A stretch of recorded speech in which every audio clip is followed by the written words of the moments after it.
주님이 우리의 소망이고 반석이십니다 라고 인사하겠습니다. 예, 우리 다시 한번 인사할까요? 부활의 영광과 소망으로 일어섭시다 라고 인사하겠습니다. 예, 오늘 왜 이런 인사의 나눔이 있었는지 아시겠죠? 우리가 사랑하고 존경하는 우리 원로 목사님께서 5월 1일 하나님의 품 안에 안 계셨고 어제로 모든 장례가 은혜 가운데 잘 마쳤습니다. 이번 한 주는 그래서 우리에게 깊은 슬픔과 아쉬움 그리고 동시에 부활의 소망과 위로가 넘쳐나는 시간이었습니다. 생각해보면 하나님의 섭리하심이 참 놀랍죠. 장례 일정에 있어서 그 장례 시간적인 부분들과 또 날씨와 일기도 어쩜 그리 아름답게 역사하시는지 모든 일들이 하나하나 주님의 간섭하심이 있었습니다. 특히 어제는 하관하고 돌아오는 내내 이렇게 맑고 화창한 날을 주셔서 이 천국의 그 영광의 빛이 찬란하게 비추는 듯 그런 마음을 갖게 되어졌는데요. 사실 목요일부터 남부지방부터 비와 돌풍의 소식이 있어서 계속 날씨 예보를 지켜보고 있었는데 어제 날씨를 보면요 걱정한 것이 부끄럽게 하나님이 아주 좋은 날씨와 적당하게 부는 바람에 아주 감사했습니다. 여러분, 우리가 사랑하는 원로 목사님은 주님의 품에 안기셨지만 목사님께서 40년간 인천 순복음교회를 통해서 우리에게 가르치신 그 가르침과 사랑, 헌신과 섬김은 우리 가슴 속에 여전히 남겨져 있기에 죽으시는 그날까지 우리 모두 성경적 치료를 실천하면서 성령 운동하면서 예수 사랑 실천하면서 온전히 예수님을 따라가는 복된 삶이 되어야 할 줄 믿습니다. 우리 오늘 말씀 나누기 전에 먼저 우리 함께 예배하는 지도회와 반갑게 인사 나누겠습니다. 인천 순복음 행복하모니교회, 샬롬 글로벌하모니교회, 건강하모니교회, 국제하모니교회, 인천하모니교회, 대전하모니교회, 대전하모니처럼 기안마하모니교회, 영국성교 세트와 인터넷 방역사로 예배하는 모든 분들에게 주님의 위로하심과 그 소망이 풍성하게 일어날 줄 믿습니다. 아멘. 감사합니다. 우리 하나님 말씀 같이 보시겠습니다. 함께 읽은 본 말씀은요, 갈라디아서 6장 11절에서 18절까지의 말씀입니다. 갈라디아서 6장 11절에서 18절까지의 말씀을 보시겠습니다.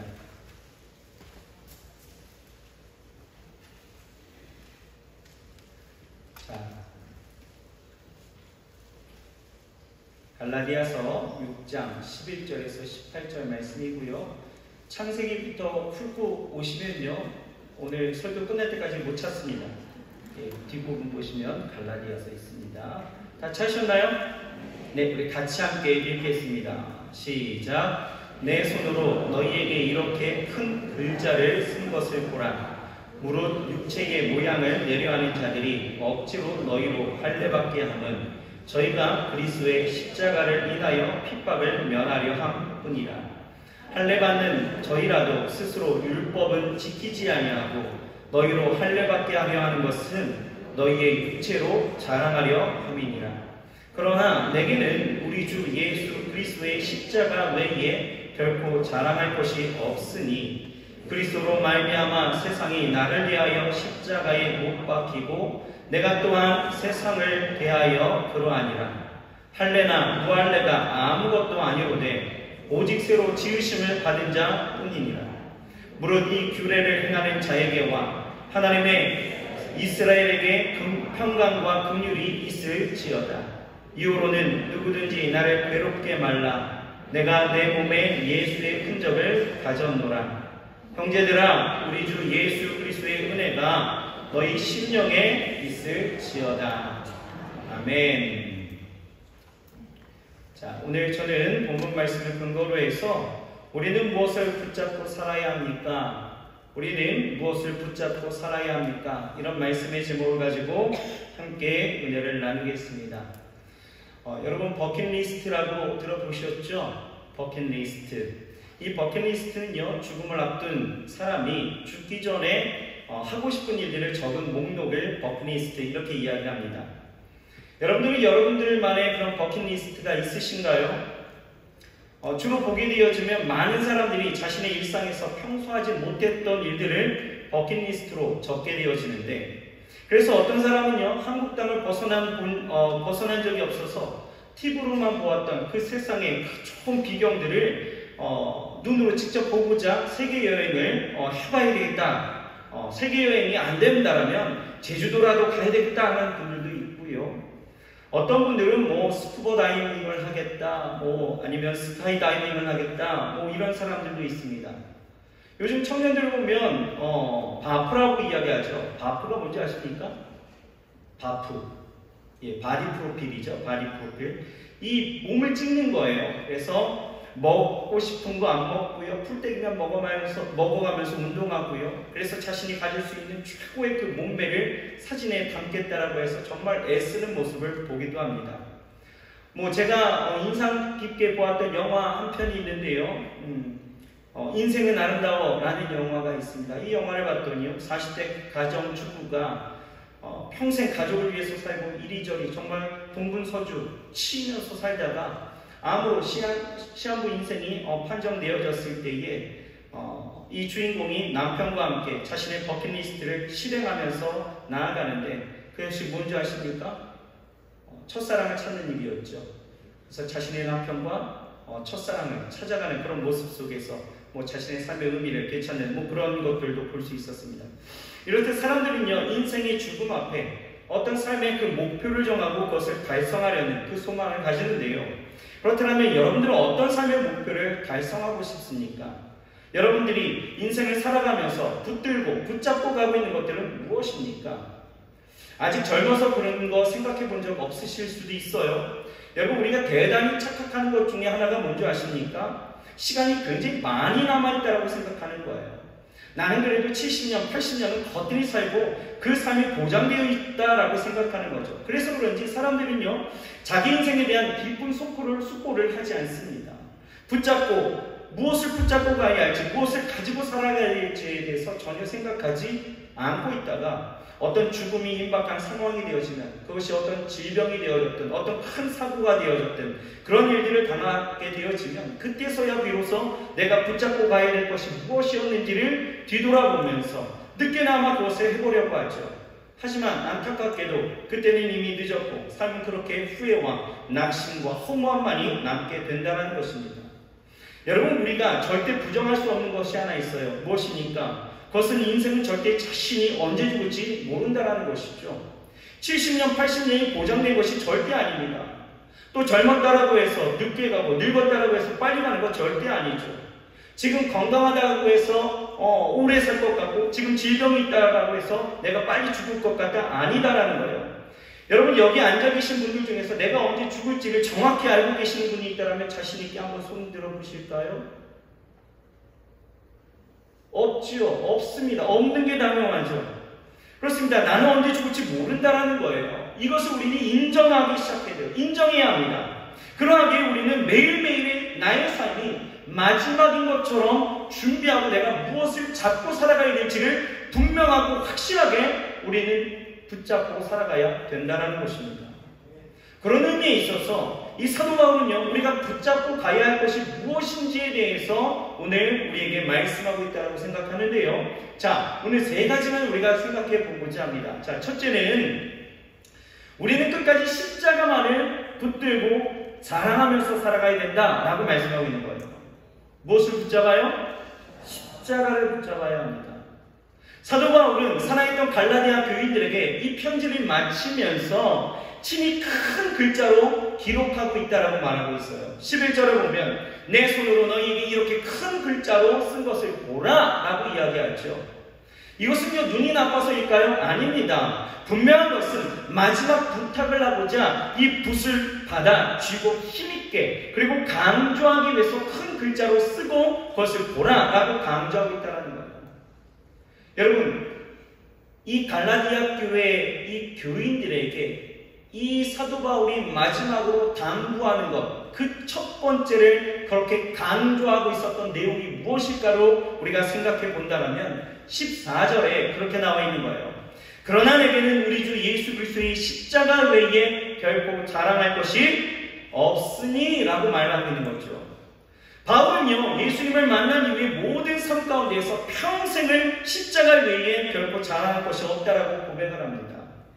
바울은 진리의 본질이 십자가에 있고 또 그리스도나의 삶과 그 삶의 목적과 또 동기가 다 십자가라고 이렇게 선명하게 말씀하고 있는 거예요.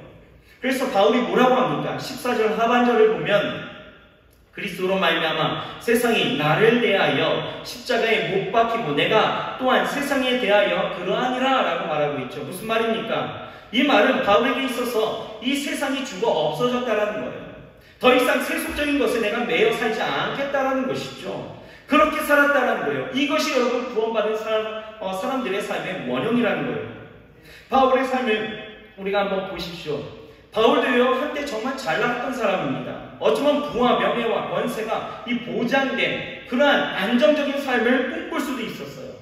흔히 말하던 이런 금수저의 삶이었거든요. 하지만 이 바울은요, 예수님을 믿은 후부터 어땠습니까? 바울은 세상적인 명예와 성공의 기준들을 다 버렸다는 거예요. 왜요? 왜 버렸습니까? 그리스도 예수를 아는 지식이 가장 고상한 것을 알았다는 거죠. 그 중심에 살아계시는 예수님이 계시기 때문에 그 외에 세속적인 것에 대해서는 별 관심이 이제 없는 거예요. 그래서 배설물처럼 여기게 되었다라고 이야기하고 있는 거죠. 그런데 여러분, 이에 반해서 오늘 지적하고 있는 이 갈라디아 교회에 들어온 이 유대 율법주의자들은 어떻게 살았습니까? 그들의 중심은 그냥 할례예요, 할례. 그들의 관심은 늘 할례입니다. 중심도 할례예요. 외면적인 할례가 구원의 증거로 삼았다라는 거죠. 그러니 할례를 했니 안 했니가 그들에게 중요하지 예수님의 십자가 따위는 그냥 부수적인 것이었습니다. 그래서 사도행전 15장 1절을 보게 되어지면 뭐라고 이야기하냐면 어떤 사람들이 유대로부터 내려와서 형제들을 가르치되 너희가 모세 법대로 할례를 받지 아니하면 능히 구원을 얻지 못하리라 하니 이렇게 말하고 있어요. 무슨 말입니까? 너희가 할례를 받지 아니한다면 능히 구원을 못 받는다 이렇게 이야기했다는 거예요. 그래서 저들이 어떻게 합니까? 오늘 본문 12절에 봤더니요, 무릇 육체의 모양을 내려하는 자들이 억지로 너희로 할례 받게 함은 이렇게 나와 있어요. 그러니까 저들은 갈라디아 교회 그 교인들에게 있어서 억지로 할례 받게 했다는 것이죠.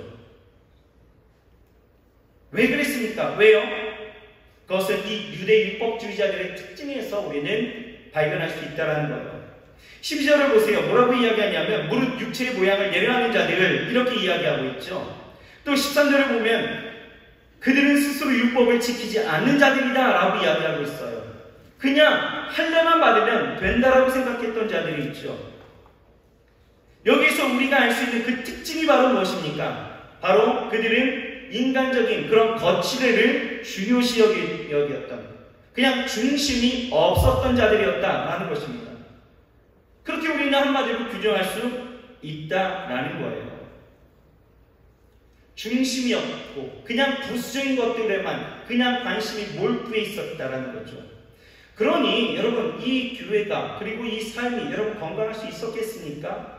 여러분, 무엇을 붙드느냐가 굉장히 중요하다는 거예요. 지금도 그렇잖아요. 중심은 어디에 있습니까? 우리의 중심이 예수 그리스도이십니다. 인정하십니까? 하나님이 우리에게 은혜를 주셔서 믿음으로 구원을 얻게 하신 그 절대적인 사랑이 우리에게 있어서는 본질이다라는 거예요. 그런데 우리가 신앙에서 자주 넘어지는 이유가 어디 있습니까? 이 진리가 오류가 있기 때문에 이 진리가 무너져서 아니다라는 거죠. 우리가 본질이 아닌 비본질의 것으로 늘 매여 있기 때문에 그것을 붙들고 살기 때문에 우리는 넘어진다라는 거예요. 죄인이지만 하나님이 날 그렇게 사랑하셔서 독생자 아들까지 내어주심으로 구원의 은혜를 베풀어 주심에 우리는 감사하고 감격하고 그 소망으로 어떤 절망과 아픔 속에서도 우리는 견뎌낼 수 있고 일어설 수 있는 거 아니겠어요? 그런데 넘어지는 사람들을 보면 그 이유가 다 어디 있습니까? 이 구원에 있는 것이 아니라 비본질의 것에 있어서 그들은 넘어진다는 거예요. 잘못된 것들을 붙잡고 살아가니까 늘 넘어지기 일쑤였다는 것이죠. 그들에게 있어서 어떻습니까? 우리 모습이기도 해요. 하나님이 주시는 복이 그냥 중요한 거예요. 복음은 부수적인 것이죠. 그러면서 바라는 거예요. 불경기 속에서도 내 사업만큼은 번창해야 되는 것이고 내 자녀가 스펙이 어떻든 좋은 직장에 좋은 사람을 만나서 행복한 가정이 되어야 하는 것이고, 이런 축복들이 끊이지 않아야 되는 것이고 지속적으로 나타나야 된다는 것이죠. 그래서 어떻습니까? 예배도 안 빠져요. 봉사도 하고 있습니다. 교회에서 헌신의 손길이 필요하면 언제든지 달려갑니다. 그런데 여러분, 뭔가 그 그림이 좀 이상하지 않습니까? 뭔가 비었어요. 뭔가 안고 없는 찐빵 같은 그런 느낌이 우리 안에 집어질 수 없다는 것입니다. 왜요? 본질이 없는 거죠. 모양은 있지만 중심이 없습니다. 여러분, 우리가 진짜 예배하는 이유가 어디 있습니까? 우리가 하나님 앞에 예배하는 이유는요, 하나님 주시는 은혜와 구원의 감격, 날마다 내 삶을 간섭하셔서 나를 변화시키시고 나를 복 있는 자의 그 자리로 옮기신 그 은혜가 감사하고 또 감격되고, 또 비록 무화과 나무에 열매가 없고 외양간에 소가 없을지라도 여호와 하나님이 나의 하나님이라는 그 존재적 실제 앞에 내가 감사로 나아가는 것, 그저 감사와 기쁨으로 나아가는 것이 예배 아니겠습니까? 그런데 그 중심이 없어요. 다만 복을 위한 것이라면 여러분, 예배, 봉사, 헌신 이거 하다가 넘어지는 것입니다. 바울은요, 이 죽음 앞에서도 끝까지 붙들고 있었던 것이 있다는 거예요. 그것이 바로 십자가였습니다. 그 십자가만을 자랑했다는 것입니다. 바울의 자랑은요, 오직 십자가밖에 없었습니다. 십자가는 무엇입니까? 하나님의 사랑과 그 공의에 대한 표현이지 않습니까? 십자가는 복음의 핵심이고, 십자가는 하나님의 구원의 근거이기 때문에, 십자가는 대속과 속죄의 상징이고 구원의 상징이기 때문에 그 십자가만을 자랑했다는 거예요. 여러분, 바울은요, 자신의 기념비가 아니라 자신을 구원해 주신 그 예수님의 십자가만을 자랑하면서 살았습니다. 바울을 보세요. 얼마든지 자랑할 만한 것들이 넘쳐났습니다. 넘쳐났습니다. 학벌을 자랑할 수도 있었잖아요. 당시 가말리엘의 문화 가운데 수학했다는 것은 대단한 자랑이 되어질 수 있습니다. 자신의 신분을 자랑할 수도 있었잖아요. 로마의 시민권자였다는 거예요. 정통 유대인이었고요. 베냐민 지파 사람입니다. 난지 8일 만에 할례도 했습니다. 자신의 업적을 자랑할 수도 있었어요. 수많은 이적을 해냈잖아요. 무수히 많은 교회를 세웠고요. 수많은 사람들이 그를 통해서 예수님 앞에 나오게 되어졌습니다. 그러나 바울은요, 이런 상황 속에서도 그가 붙들고 있었던 것 딱 한 가지, 무엇입니까? 내게는 우리 주 예수 그리스도의 십자가 외에는 결코 자랑할 것이 없습니다 라고 고백하고 있다라는 거죠. 여러분, 우리가 언제 죽을지 모르는 그 죽음 앞에서의 그 삶이라면 우리는 매일매일의 그 삶 속에서 이 십자가만을 자랑하면서 살아가야 될 줄 믿습니다. 이 말씀을 준비하면서 원로 목사님이 참 많이 생각이 났습니다. 우리 목사님도요, 늘 주님의 십자가만을 사랑했다라는 거예요. 어찌되었든 예수 사랑에 몸바쳐 사셨다라는 것이죠. 목사님이 얼마나 예수님을 사랑하셨으면은 목사님이 그 맨 마지막에 개사하셨던 찬양이 하나 있었죠. 예수님처럼. 여러분 다 아시죠? 그 가사가 그랬잖아요. 예수님처럼 그렇게 살 수 없을까? 남을 위하여 당신의 온몸을 온전히 버리셨던 것처럼 그 주의 사랑은 베푼 사랑, 값없이 주는 사랑, 그것을 그렇게 노래하면서 목사님의 그 마음을 여기에 담아냈다라는 거예요. 여러분, 우리도 날마다 십자가만을 자랑하면서 살아야 될 줄 믿습니다. 그런데 우리는요, 살아가면서 참 다양한 것들을 자랑하고 있어요. 이 경쟁사회라는 그 특성이 있어서 그런지 몰라도 다른 사람보다도 좀 더 많이 가졌고 좀 더 앞서가거나 좋은 것들이 있다면 우린 참 자랑하기가 바쁩니다. 어느 학교를 나왔고 얼마나 돈을 벌었고 무슨 일을 하고 있고 아이들이 어떻게 출세시켰고 이런 것들, 그리고 자신의 그 자랑거리를 만들기 위해서도 얼마나 일평생 그것을 붙잡고 살아가고 있습니까? 우리가 지금 이 유대주의자들, 이 종교주의자들과 함께 우리가 이러한 것들, 본질이 아닌 그 다른 것을 우리가 붙잡고 살아간다라면요, 우리가 버킷리스트를 준비하고도 나중에 그것을 알지 못해서 나중에야 그것을 해보려고 했지만 아무것도 하지 못한 채 후회와 낙심이 남는 그런 인생처럼, 여러분, 우리가 이런 비본질의 것들, 다른 것들을 우리가 붙잡고 살아간다면 여러분, 우리는 후회와 낙심입니다.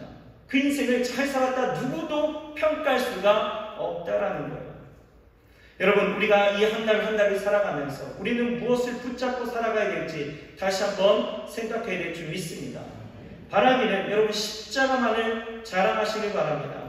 예수님께서 여러분들을 위해서, 나를 위해서 그렇게 그 십자가를 통하여 그 영광 가운데 일어나셨다는 거예요. 여러분, 우리가 그 십자가를 자랑하지 않고 다른 것을 자랑한다면 우리는요, 인생이 조금 헛된 그 삶으로 나아가는 것 우리는 생각해야 합니다.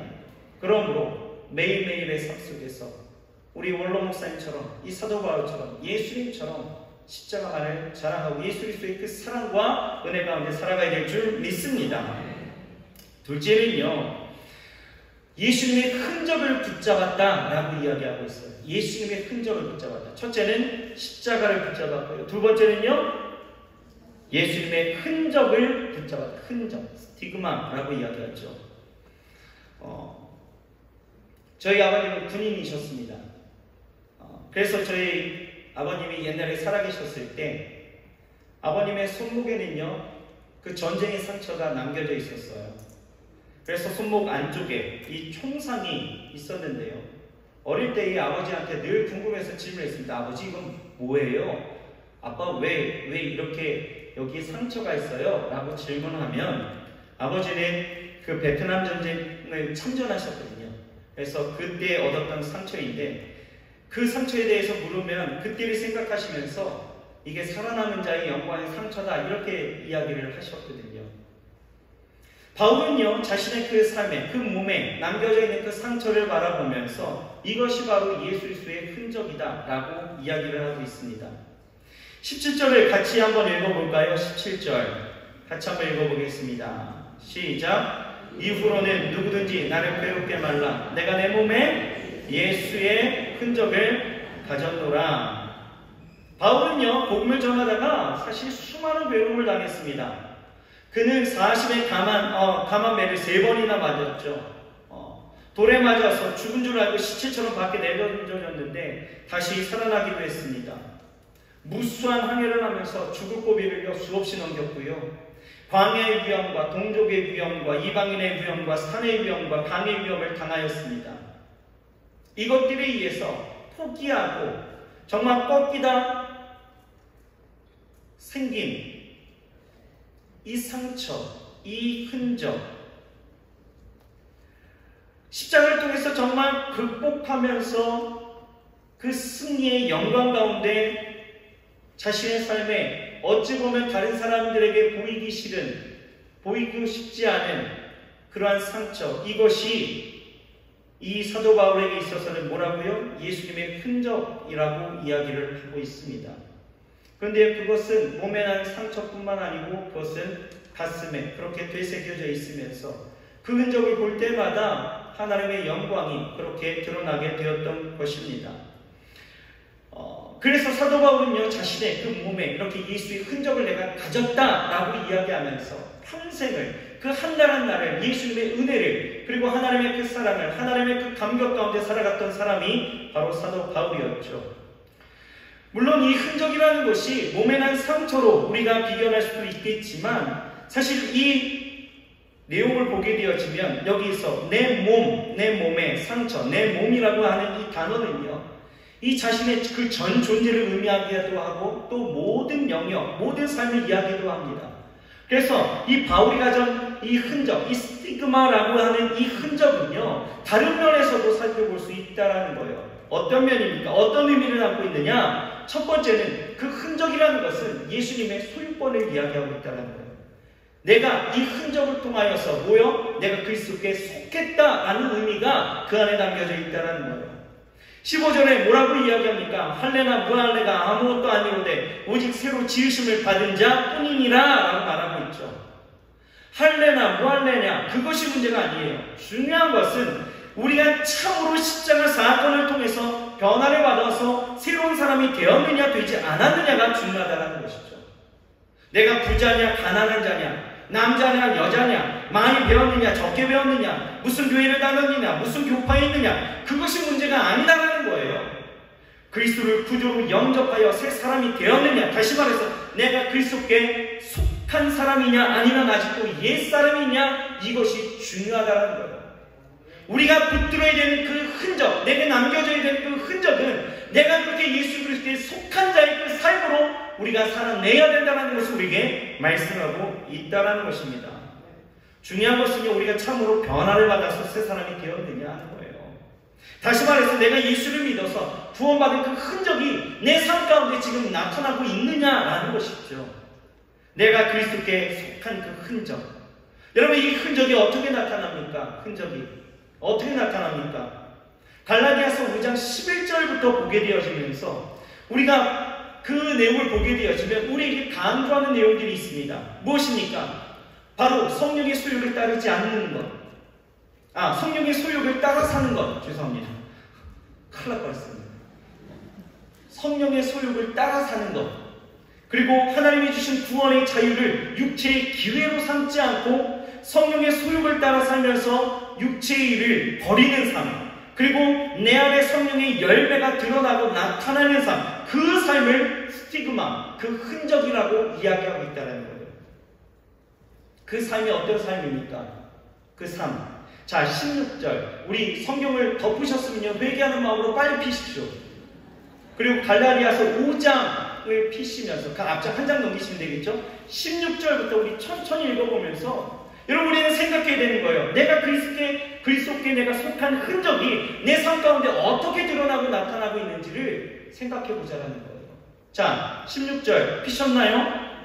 자, 16절부터 한번 읽어보겠습니다. 마지막 절까지 천천히 읽으세요. 생각하면서 읽으십시오. 시작. 내가 이르노니 너희는 성령을 쫓아 행하라. 그리하면 육체의 욕심을 이루지 아니하니라. 육체의 소욕은 성령을 거스리고 성령의 소욕은 육체를 거스르면 이 둘이 서로 대적함으로 너희의 원하는 것을 하지 못하게 하려 함이니라. 너희가 만일 성령의 인도하는 바가 되면 율법 안에 있지 아니하니라.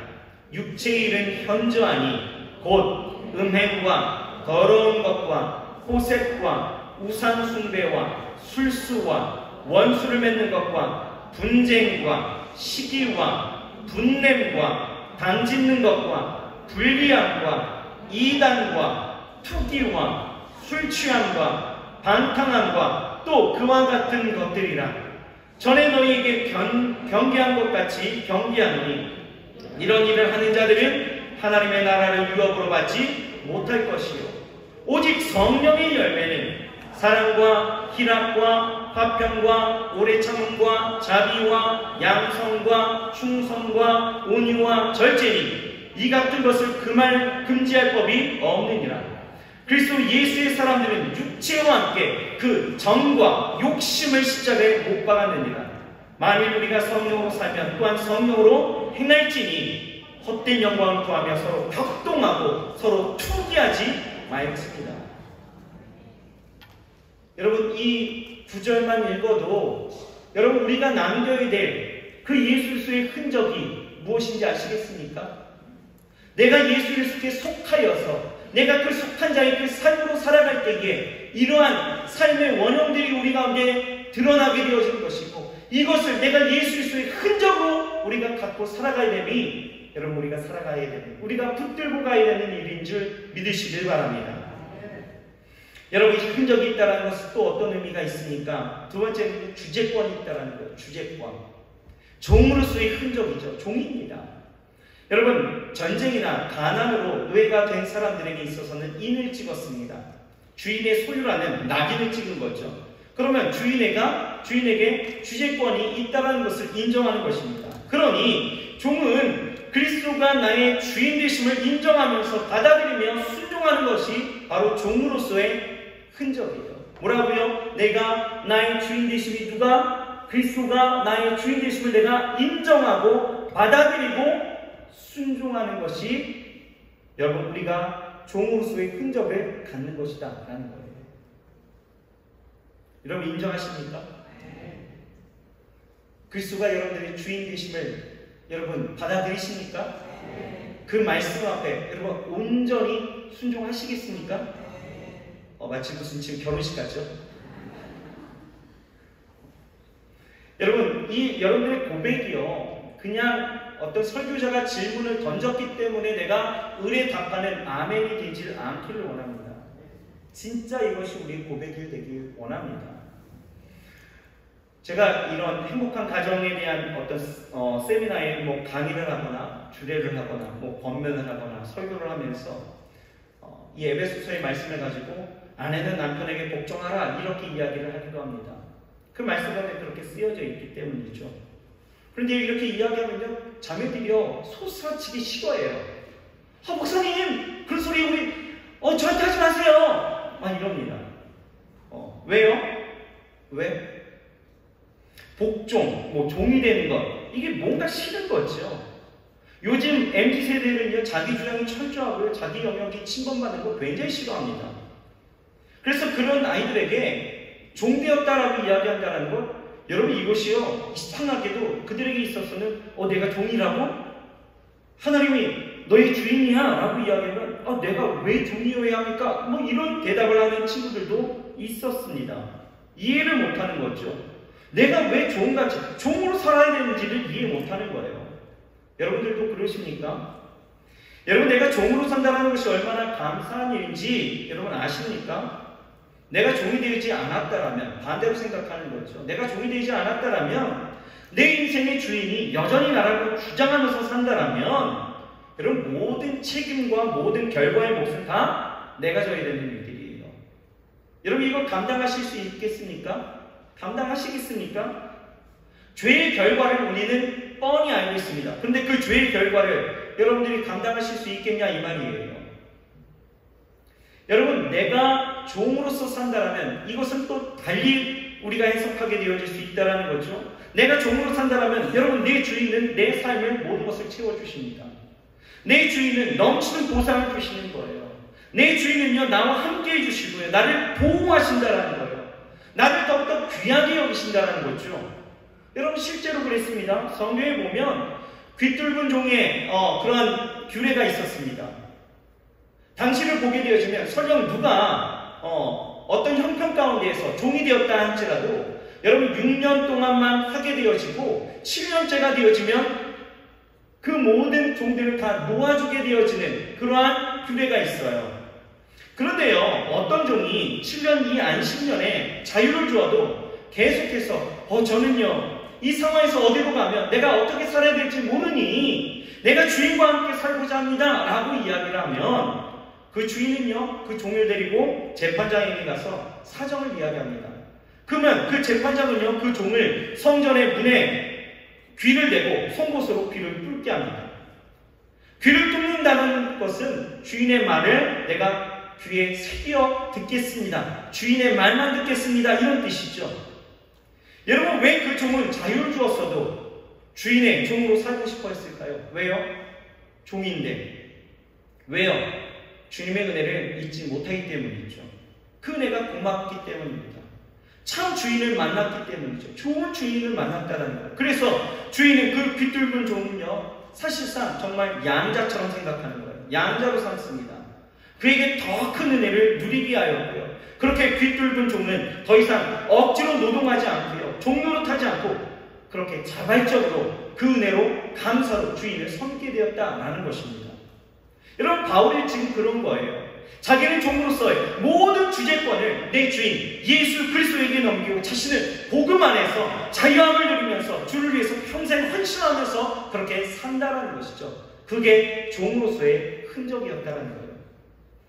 여러분은 삶의 영역에서 그 흔적을 남기고 있으십니까? 정말 예수 그리스도께서 하나님이 내 삶의 주인이라는 것을 여러분을 그렇게 여기면서, 그렇게 인정하면서, 그렇게 여러분 받아들이면서 하나님의 말씀 가운데 살아가고 있으십니까? 여러분, 내 삶을 보세요. 우리는요, 어쩌면 내 삶을 내 것이라 여기는 때가 내 입으로는 늘 하나님을 그렇게 인정하지만 내 마음으로는 그렇게 인정할지 모르겠지만 내 삶으로는 여전히 내 것이라 여기면서 살아갈 때가 너무나 많다는 거예요. 주님보다도 내가 더 앞서갔죠. 그러면서 주님이 나를 따라오기를 계속해서 간구하는 거예요. 왜 내 이야기를, 왜 내 뜻을 들어주지 않냐고. 여러분 이것이 결코 여러분 종의 흔적이겠습니까? 아니죠. 아니죠. 종으로서의 흔적은 주님이 나의 주인 되심을 인정하는 것입니다. 내 삶의 모든 영역이 그 어느 것 빠짐없이 다 주인의 것으로 여기면서 살아가는 것이 여러분 그것이 종의 흔적인 거예요. 그런데요 우리는요 사울과 같이 할 때가 참 많이 있습니다. 사울이 아말렉 전쟁 가운데서 어떻게 합니까? 하나님이 다 진멸하라고 이야기하죠. 근데 이 사울이 어떻게 합니까? 자기가 보기에 좋은 것을 다 내버려두는 거예요. 그리고 나머지 것들은 다 진멸했죠. 사무엘이 가서 그랬습니다. 왜 그것을 남겨뒀냐라고 얘기했더니 핑계합니다. 어떻게 해요? 이거 하나님 앞에 드리려고 했다고. 자기가 보기에는 그것이 좋은 것이었기 때문에 남겨두었다라는 거예요. 여러분 이것이 결코 종의 모습입니까? 아니다라는 거예요. 우리가 그래요. 우리가 내 삶 가운데서 내 삶의 영역 가운데서 모든 것이 하나님의 것입니다 라고 우리는 고백하지만 정말 내 삶 가운데서 하나님이 주인 되심을 우리는 그렇게 나아가지 않는다는 거죠. 내 것을 챙겨두고 또는 내 삶의 어떤 영역은 절대로 하나님 앞에 손해보지 않고 하나님 앞에 내어드리지 않고 다른 것은 내어드리는 그런 부분들이 분명히 있다라는 것입니다. 여러분 하나님 앞에 온전한 것을 드릴 줄 아는 그리고 그 말씀 앞에 순복하여 살아갈 수 있는 그 종된 삶의 흔적들이 우리 가운데 있어야 될 줄 믿습니다. 여러분 어떤 상황 가운데서도 하나님의 말씀 가운데 그리고 나의 삶의 모든 영역 가운데 하나님이 간섭하시고 하나님이 역사하심을 여러분 기다리시길 바랍니다. 그리고 하나님이 만지심에 여러분 그 뜻대로 살아갈 수 있는 그 종의 흔적을 갖는 저와 여러분들이 되어야 할 줄 믿습니다. 우리 원로 목사님이 그랬잖아요. 성경적 치료를 실천하시면서 예수님의 흔적을 그 삶에 남기셨다는 거예요. 제자들을 가르치셨죠. 오직 예수를 위해서 사셨고 주님 품에 그렇게 안기셨다는 거예요. 우리도 바울처럼 우리 원로 목사님처럼 정말 예수님의 그 흔적 하나님이 내 삶의 주인 되심에 대한 그 흔적 이것이 매일매일의 삶에 내 삶의 모든 곳곳에 여러분 이것이 온전히 녹여내야 될 줄 믿습니다. 여러분 붙잡고 가야 될 것은 흔적이다 라는 거예요. 마지막 셋째입니다. 세 번째 우리가 붙잡고 가야 될 것은 우리는 축복하는 기도를 붙잡아야 합니다. 무엇을 붙잡아요? 축복하는 기도를 붙잡아야 합니다. 첫째는 우리가 십자가를 붙잡아야 되고요. 두 번째는 예수의 흔적을 붙잡아야 합니다. 그리고 우리가 매일의 삶 속에서 무엇을요? 축복하는 기도를 붙잡고 살아가야 합니다. 자, 이제 이 사도 바울은요, 갈라디아서를 마감하면서 무엇을 했습니까? 바울은요, 기도를 하게 되어집니다. 특히 바울은 자신의 안위와 축복을 위해서 기도하는 것이 아니었습니다. 교회를 위해서, 성도들을 위해서 축복하면서 그 은혜를 흘려보내고 있었다는 거예요. 자, 18절을 우리가 같이 한번 읽어볼까요? 18절.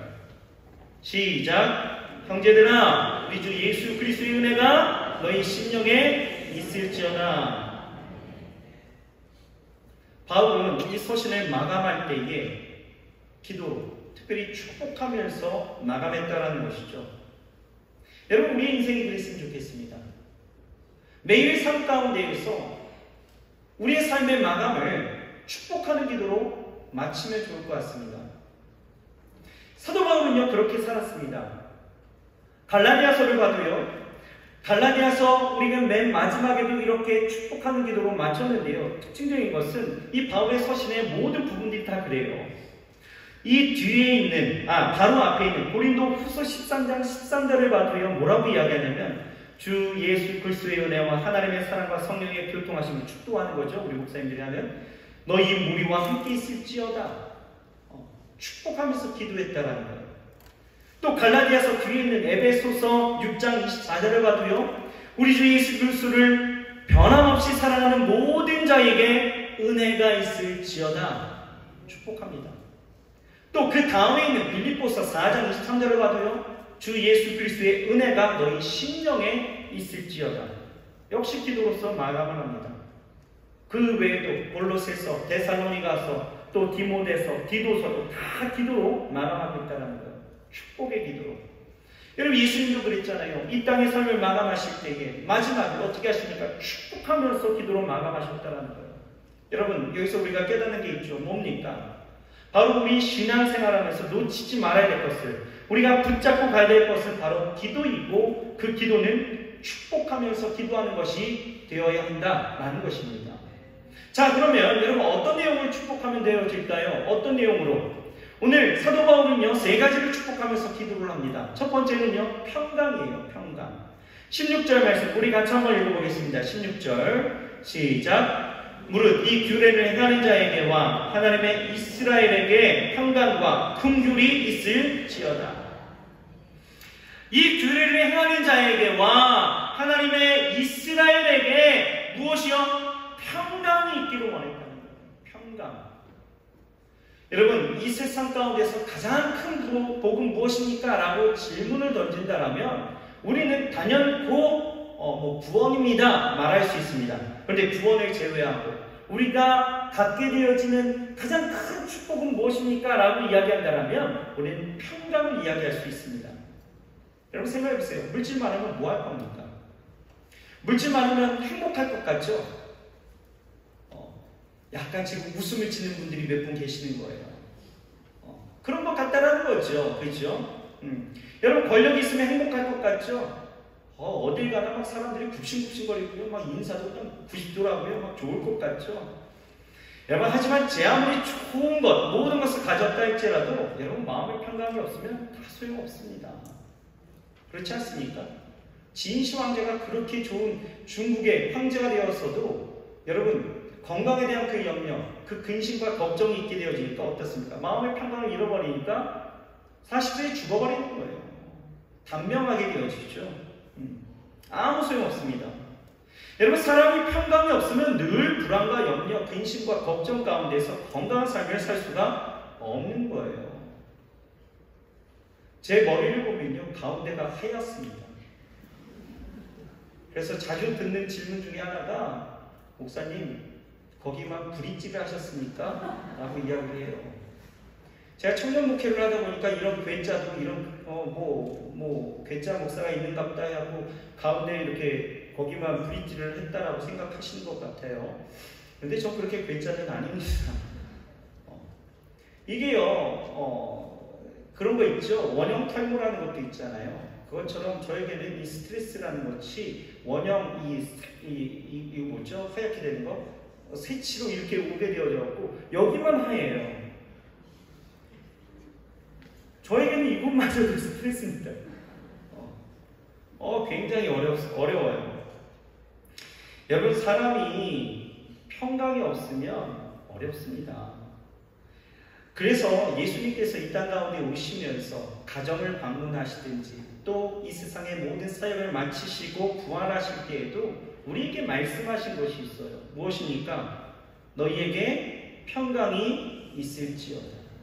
우리에게 주시는 가장 큰 축복은 뭐다? 평강이다라는 거예요. 평강이다.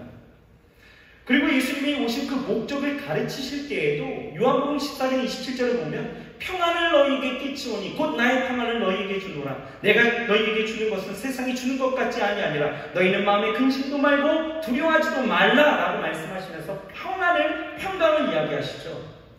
그런데 여러분 우리는 이 평강을 잘 이해해야 합니다. 무슨 말이냐? 세상의 평강과 하나님이 주신 평강은 다르다라는 거예요. 절대적으로 다릅니다. 여러분 세상이 주는 평강은요 어떻습니까? 무엇입니까? 예를 들면 이런 거예요. 우리가 복권에 당첨되었다라고 생각해 보세요. 미국의 메가볼을 보면 어떤 때는 누적 금액이 몇 천억입니다. 몇 천억. 이거 굉장히 놀랍지도 않은 일이죠. 여러분들 뭐 집안에 매주도 있나 봅니다. 몇 천억이 되는 거예요. 근데 뭐 그거는 여러분 현실성이 없으니까 우리 한국에 대한 뭐 이해로 우리가 생각해 본다라면 여러분 뭐 약 100억짜리 1등 혼자 당첨된 거예요. 그래서 100억짜리 복권에 당첨됐다고 생각해 보십시오. 상상해 보세요. 좋으시죠? 그리고 월요일이 딱 되어져서 은행문이 열리자마자 농협 중앙회 서대문 본점에 가고 100억짜리 그 수표를 받았습니다. 수령했어요. 어떻습니까? 좋죠. 싫다고 하는 사람이 이상한 사람입니다. 좋습니다. 마음이 어느 때보다도 흐뭇하고 평안할 것 같아요. 왜요? 이 돈만 있으면 내 지위도 확고해지는 거고요. 내 사업도 든든해질 수 있어요. 집도 살 수 있고요. 차도 살 수 있습니다. 여러 가지 좋은 점이 이만저만이 아닌 거예요. 그런데요, 이런 것은 세상적인 평안이죠. 문제는 어디에 있습니까? 세상의 평강이라는 것은 그것들이 사라질 때에 함께 사라지고 만다라는 거예요. 100억을 가진 사람이요, 사업이 흔들려서 95억을 잃어버렸다고 생각해 보십시다. 얼마 남았어요? 얼마요? 5억이 남았잖아요. 뭐 그렇게 어렵게 생각하십니까? 그렇죠? 5억이 남았어요. 여러분, 이런 상황이 어떻습니까? 와, 아직은 5억이네. 뭐 이렇습니까? 이런 사람 없어요. 못 견디는 거죠. 가슴을 치는 거예요. 왜요? 이것이 세상이 주는 평강의 단점이다라는 거예요. 잃어버리면 사라지는 거예요. 하지만 하나님이 주신 평강은 다르죠. 내가 무엇을 하고 얻었기 때문에 누리는 것이 아니라 하나님이 우리가 노력해야 될 모든 결과를 이미 십자가에서 다 이루셨어요. 나의 과거의 지은 죄, 잘못된 생각, 남을 속인 것, 뭐 여러 가지 것들을 십자가의 은혜로 내게 거두신 그 선물로 모든 것을 주셨다는 거예요. 이 평강의 주관자는 내가 아니라 하나님이시기 때문에 내 상황과 조건이 흔들리는 그런 평강은 절대 아니다라는 거죠. 그런데 여러분 주위를 잘 둘러보세요. 세상에는요, 평강이 필요한 사람들이 너무나 많다는 거예요. 가졌다가 잃어버린 사람들 너무나 많이 있습니다. 건강을 가졌다가 잃어버린 사람들, 질병 가운데 있는 사람들, 죄로 인해서 자신의 그 악함을 깨닫지 못하였다가 죄의 굴레 속에서 불안과 염려 가운데 살아가는 사람들, 이런 사람들을 위해서 우리는 어찌 해야 됩니까? 무엇을 해야 합니까? 우리는 축복해야 된다는 거예요. 어떻게 해요? 평강으로 축복해야 된다는 것입니다. 이런 사람들을 위해서 우리는 너희 심령의 주의 은혜가 있기를 원하노라. 평강이 너에게 있을지어다. 우리는 기도해야 된다는 것입니다. 우리가 해야 될 평생의 사역이 있다라면 이렇게 평강을 전해줄 수 있어야 된다는 거예요. 아멘이십니까? 평강을 주어야 합니다. 위로와 소망을 줄 수 있어야 된다는 거예요. 두 번째는 뭡니까? 긍휼이에요. 16절에 동시에 나오게 되어지죠. 평강과 긍휼이라고 이야기하고 있어요. 우리는 긍휼하심을 얻도록 기도해 주어야 합니다. 여러분, 우리는 사람들에게 긍휼함을 얻는 것보다 하나님의 긍휼함을 얻어야 되는 거예요. 사람에게 얻는 긍휼은요, 어떻게 보면 부차해 보이기도 하고요, 자존심이 상하는 일들이 되어집니다. 야, 네 형편에 그런 거 따질 때냐? 라고 하면서 핀잔을 먹으면서도 단단한 필요 때문에 자존심을 굽혀가면서 다른 이의 긍휼을 얻는다는 것은 사실 마음이 즐겁지가 않는다는 거죠. 하지만 하나님의 긍휼을 잊는다는 것은 다른 이야기입니다. 하나님의 긍휼은 구원의 연속이 되어지고 나의 삶을 보다 복되고 힘있게 하시면서 나의 약함을 강함으로 이끄시는 강력한 힘이기 때문에 어렵고 힘든 형편의 일들을 보면 우리는 어떻게 해요? 기도해 줘야 된다는 거예요. 하나님의 긍휼하심이 하나님의 이스라엘에게 있기를 소망하며 기도해 줘야 되는 것입니다. 오늘 이런 연약한 자들을 위해서 여러분 기도하시길 바랍니다. 힘겹게 살아가는 자들을 위해서 여러분 기도해 주시길 바랍니다. 위로가 필요하고 하나님의 손길이 필요한 자들을 위해서 여러분 기도해 주시기 바랍니다. 특별히 가정의 달이 있죠. 부모님들과 여러분 자녀들을 위해서 기도해 주시길 바랍니다. 그리고 우리 원로 목사님의 사모님과 자녀들의 그 가정을 위해서 여러분 기도해 주시길 바랍니다.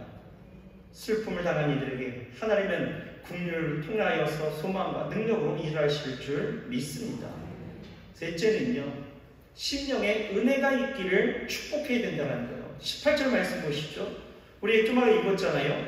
예수님의 은혜가 심령에 있기를 기도하고 있다는 거예요. 지금 이 할례에 대한 문제로 분별력을 잃어버린 갈라디아 교회 성도들, 분명한 복음의 자유와 구원이 무엇인지를 알기를 원하는 이 바울은요, 그들에게 무엇이 있기를요? 심령에 은혜가 있기를 축복하고 있다는 거예요. 여러분, 그렇습니다. 사람은요, 인생의 은혜를 받아야 제대로 살 수 있는 거예요. 분별력도 심령에 은혜가 있어야 가능한 것이고요, 믿어지는 것도, 믿는 것도 은혜가 있어야 가능한 거예요. 하나님의 일을 하고 어떤 상황 가운데서도 기쁨으로 감당할 수 있는 것도 은혜가 있어야 가능한 일입니다. 그러니 여러분, 우리는 늘상 그 은혜를 바라고 그 은혜를 기도해 줄 수 있어야 되는 거예요. 여러분, 평생 은혜로 살았던 이 사도 바울은요, 이 은혜의 중요성을 알았습니다. 그래서 고린도전서 15장 10절에 뭐라고 이야기하느냐? 우리 좀 아까 가셨네요. 우리 그 솔리스트가 찬양했잖아요. 나 된 것은 다 하나님의 은혜라. 나이 되는 것은 다 하나님의 은혜라. 사람은 심령의 은혜가 넘치면요 천사처럼 되어집니다. 하지만 은혜가 떨어지면 마귀가 되어지는 거예요. 여러분 주변의 사람들을 보세요. 혹시 여러분들에게 마귀처럼 대하십니까? 그러면 여러분 같이 대항할 이유가 없어요. 우리는 기도하면 되는 거예요. 어떻게 해요? 심령의 은혜가 있기를 기도하면 되는 거예요. 여러분들 괴롭히는 사람이 있습니까? 여러분들을 어렵게 하는 그런 사람들이 있어요. 그 관계 때문에 이거 어떡하지? 저 사람 때문에 회사를 그만둬야 되나 말아야 되나 뭐 이런 생각하십니까? 여러분 그 생각하기 전에 뭐 해야 돼요? 그 심령의 은혜가 있기를 기도하시면 되는 거예요. 여러분 예수님 죽으실 때 보세요. 한편 강도가 예수님의 은혜를 받기 전에는 같이 막 조롱하고 욕하지 않았습니까? 그런데 그가 은혜를 받으니 어떻습니까? 이렇게 고백이 달라지죠. 주님 나라 임하실 때 나도 그곳에 있기를 원합니다. 여러분 은혜가 있으면 되는 거예요. 심령의 은혜가 흘러야 합니다. 여러분 고인 것은 썩기 마련이죠. 여러분들 안에 여러분들이 받은 그 은혜가 가득하지만 그것을 흘려보내지 않고 축복하지 않고 그냥 내버려 두신다면 내 은혜로 내가 좋답니다 하고 내 은혜로만 여러분 만족하면서 살아간다면 여러분 썩습니다. 죽은 물이에요. 흘려보내십시오. 축복하십시오. 마음껏 여러분들 십자가를 자랑할 수 있다면 예수 그리스도의 흔적이 남아있다면 여러분 우리는 얼마든지 어떤 상황 속에서도 여러분 축복할 수 있습니다. 축복하며 사는 삶. 여러분 이것이 우리 가운데 있기를 소망합니다. 우리 원로 목사님 늘 많은 이들을 위해서 축복하시잖아요. 그 모습이 눈에 선하지 않습니까? 여러분 우리도 이와 같이 다른 이들을 향하여 평강과 긍휼과 하나님의 은혜가 넘쳐날 수 있도록 기도해 줄 수 있는 다른 이들을 위해서 기도해 줄 수 있는 여러분 그러한 선한 하나님의 은혜가 우리 가운데 있어야 될 줄 믿습니다. 자, 말씀을 정리합시다. 우리는 인생의 마지막 날까지 매일 그 한순간 한순간이 버킷리스트가 실현되어지면서 살아가야 됩니다. 우리가 붙들어야 될 그 핵심가치 세 가지가 있다면 첫 번째는 십자가를 자랑해야 합니다. 그리고 두 번째는요 예수님의 흔적을 붙들어야 합니다. 그리고 세 번째는요 은혜와 평강과 긍휼을 구하는 축복의 기도가 우리 가운데 붙들려 있어야 합니다. 여러분 축복하십시오. 오늘도 그렇게 기도하시길 주의 이름으로 축원합니다. 기도하겠습니다. 하나님 감사합니다. 오늘 우리에게 귀한 날 더하시고 이처럼 주 앞에 나와서 예배하게 하시고 기도하게 하시니 감사합니다. 하나님 우리가 이 땅을 마치는 그 순간까지 놓치지 말고 붙잡고 가야 될 것들이 있다면 십자가와 예수의 그 흔적과 하나님을 축복하는 기도인 줄 믿사오니 하나님 오늘 우리 성도님들 아버지 하나님이여 예수 그리스도 안에서 십자가를 자랑할 수 있게 하시고 예수의 흔적을 갖게 하시고 축복하며 나아갈 수 있도록 역사하여 주옵소서. 예수님의 이름으로 감사하며 간절히 기도합니다.